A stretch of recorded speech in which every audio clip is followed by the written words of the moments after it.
sportininkai. Atgaiviname vėl tradiciją žurnalistų paradą, kad pamatytume, kiek jūsų daug.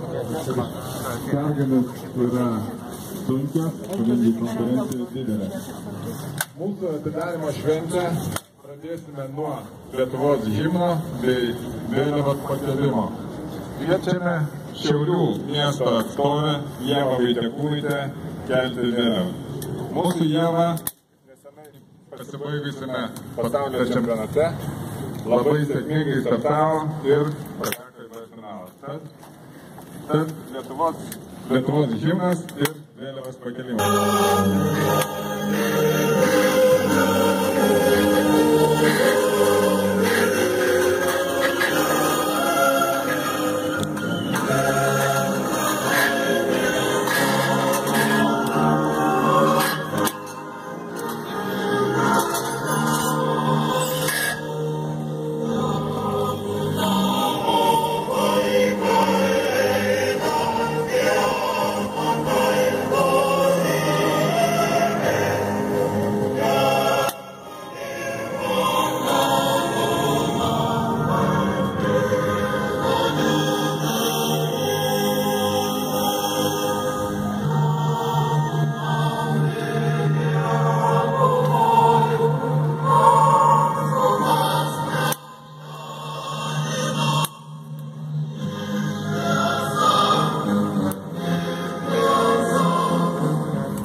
Ačiū Ievai.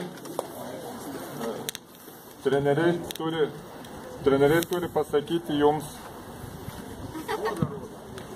per toli stovi. Mėly sportininkai, kadangi varžybos tikrai atsakingos, tai jūs taip pat turėtumėte elgtis atsakingai. Treneriai ir komandos vadovai jau turi išaiškinti varžybų taisyklės. Jokio nuotolio kirtimo ne vietoje. Turite startą plaukti su numeriukais ir visos kitos elementarios taisyklės. Bus įspėjimų sistema. Antras įspėjimas būsite diskvalifikuoti tame nuotolė. Tai įskaitant ir vienodą aprangą ir visos kitos taisyklės. Po sporto mokyklos direktoriaus Giedriaus Nudačiaus kalbos nepabėkit, visi stovėkit savo vietoje, padarysime panoraminę nuotrauką gražią. Tai dabar žodį suteikiu. Matyti tiek daug jaunimo gražaus mūsų sporto irklavimo bazėje.